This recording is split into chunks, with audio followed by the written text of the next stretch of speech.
Imagine waking up in the basement of an abandoned house and realizing you were never supposed to still be alive, so now your only chance is pretending to be dead. This is Play Dead from 2025, so leave a like and a comment because I'm trying to survive this one too. A woman wakes up in a dark and seemingly abandoned place with no idea how she got there. At first she thinks she's alone, but when she tries to move, she realizes there are other bodies lying beside her, and things instantly become disturbing. She struggles to stand up and notices a deep knife wound in her stomach. Somehow it wasn't fatal. Inside her pocket she finds her phone and tries calling for help, but being trapped underneath the house means there's no signal, and the battery is almost dead. She drags herself toward the basement stairs trying to find reception, but the phone dies completely, and now she understands surviving this nightmare won't be easy. Suddenly someone starts opening the basement door. In her condition she can't fight or run, so her only option is to pretend to be dead and pray she isn't discovered. A massive man wearing a stitched leather mask walks into the basement and starts working at his table filled with tools and supplies. At one point he drops a spool of thread right in front of her, and she has to fight every instinct not to shake in fear. After adjusting his mask, the man grabs one of the bodies from the pile and drags it upstairs.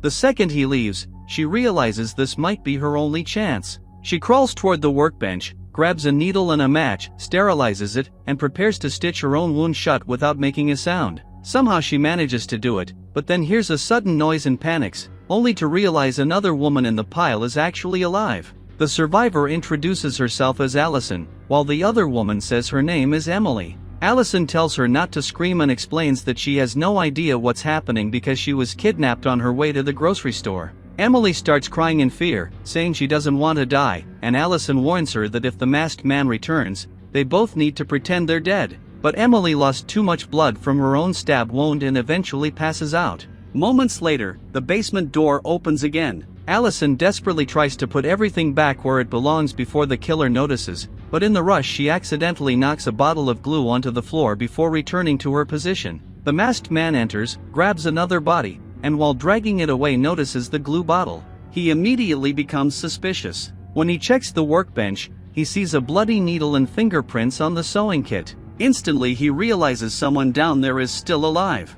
Allison is about to be caught, but Emily suddenly wakes up screaming in pain, and her terrible luck seals her fate. The masked man kills her and drags the body upstairs, leaving Allison alone once again in that nightmare. But then Emily's phone starts ringing. It's her husband, desperate because she's been missing for 2 days. Allison tries to explain what's happening, but he keeps yelling, convinced it's some kind of prank call. Before the signal cuts out, she begs him to call the police. Now Allison knows she has to escape. Looking through the keyhole, she realizes the house looks completely normal from the inside, which somehow makes it worse because nobody would ever suspect what's happening there.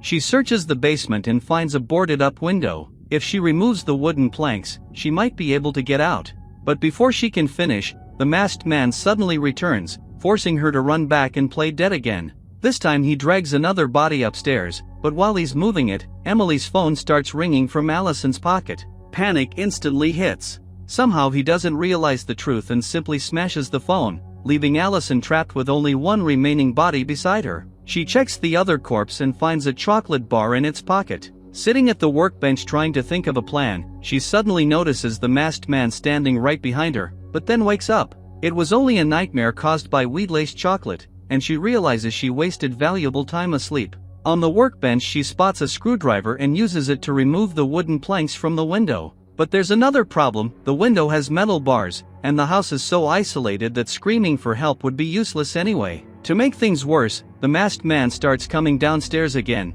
and this time she's the one he chooses. As he carries her through the house, Allison carefully studies the exits and layout. He takes her into a strange room filled with mannequins and makeup. Somehow this man has been dressing and painting the corpses to resemble women from old photographs hanging near the mirror. Allison realizes she's the final piece missing from whatever twisted fantasy he's recreating. He puts glasses on her to match one of the women in the photo and carries her into a dining room, where an entire party setup is waiting. He places a pitcher of juice on the table, and the second he leaves the room, Allison drinks straight from it because she's dying of thirst. Moments later, the masked man returns with an elderly woman in a wheelchair attached to an oxygen tank. Apparently the party is about to begin. Music starts playing from an old vinyl record while photographs of these women from years ago slide across a projector in the background. Taking advantage of the moment, Allison quietly speaks to the old woman, who genuinely believes they're all old friends celebrating her birthday. At first she's happy, but when Allison says she needs to leave, the old woman suddenly becomes bitter, ranting that none of them were ever real friends. That outburst catches the masked man's attention, so Allison quickly pretends to be dead again. Since the old woman clearly isn't mentally stable anymore, Allison thinks she might get away with it. But then the old woman says the party can start without her, and the masked man notices lipstick marks on the juice pitcher. Now there's no way to keep pretending. Allison grabs the old woman hostage using a fish knife while the old woman starts ranting that she always hated her anyway. Then she looks toward the masked man, who is actually her son, and tells him to take care of Allison. Using the distraction, Allison rips out the oxygen tube and runs through the house searching for an exit. She reaches the back door, but it's locked. And honestly, the door is mostly glass, just throw a chair through it and leave. Unable to find another way out, she grabs the house phone and calls the police. She explains she's been kidnapped and trapped somewhere isolated, and the dispatcher manages to trace the location near a cornfield, promising officers are on the way. The problem is she doesn't have much time left. The masked man suddenly appears behind her, but she manages to stab him in the leg with the knife and runs toward the front door, only to discover that one is locked too. At least now she has a slight advantage because he's limping. She hides in the old woman's bedroom and tries to understand what's happening. The old woman suddenly claims Allison had an affair with her husband and deserves to suffer for it. During brief moments of clarity, she warns Allison that she was never supposed to survive and that her son will finish the job soon enough. Allison hides inside a closet while the masked man searches the house. Unable to find her upstairs, he heads back into the basement after noticing movement from one of the bodies. That's when Allison attacks him from behind with a piece of wood, but in her weakened state she barely hurts him. He grabs her like she weighs nothing. As a final desperate move, Allison pulls the screwdriver from his pocket and stabs him directly in the neck. This time he collapses for good. Finally free, Allison calmly searches for the keys, unlocks the front door, and escapes the house. She walks slowly across the yard toward the gate, but something feels wrong. Just as she's about to reach freedom, foam starts coming out of her mouth and she collapses to the ground. Turns out the juice was poisoned. Before, she had to pretend to be dead. The problem now is that she can't pretend to be alive. And honestly, she fought through all that just to die at the finish line. This movie absolutely deserves a how to beat video, but we'll save that for another day. So leave your like and comment because I've already got a list of questionable movies ready to bring to the channel. Thanks for watching, and I'm out.